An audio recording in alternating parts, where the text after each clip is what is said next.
Unlimited योजनेचा फायदा उचलताना गणेश पवार रस्त्याचा तुडुंब मारा केला यांनी. मित्रांनो, आता आपलं जेवण झालेलं आहे, ताट स्वच्छ केलं आहे आपण.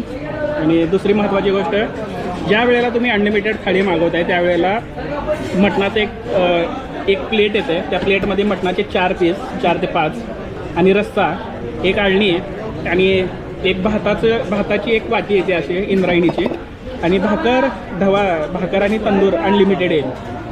आता या सर्वांचं ज्या वेळेला आम्ही ॲनालिसिस करतो त्यावेळेला आळणी जी आहे ती 1 नंबर आहे. मटण व्यवस्थित शिजलेलं होतं आणि मटणाची क्वालिटी आहे, क्वांटिटी रेटच्या हिशोबाने बरोबर आहे. आणि दुसरी गोष्ट, भात जे होता, भाताला मीठ नव्हतं बरं का, प्रामाणिकपणे. आणि हे फॅक्च्युअल आहे, निगेटिव्ह वगैरे काही नाही.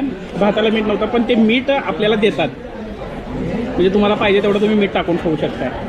आता त्याच्यानंतर ना भाकरीवर जेव्हा याल, भाकरीची जी जाडी आहे ती भरपूर मोठी आहे. आणि मी खूप ताटामधून बघितलं आहे. मी अशाच पॉईंटला बसलो जिथून ताटं धुवायला जातात ना, त्या वेमध्ये बसलो आहे. आणि त्या ठिकाणी जेव्हा विचार करताय, खूप जणांच्या ताटामध्ये भाकरी शिल्लक होत्या, भाकर कुणाला जात नव्हती.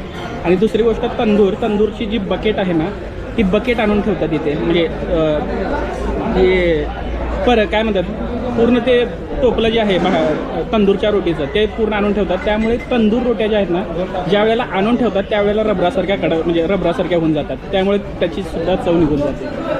ओव्हरऑल मटणाचं जर बोलायला गेलं तर मटण 1 नंबर आहे, रस्सा ॲव्हरेज आहे, आळणी 1 नंबर आहे.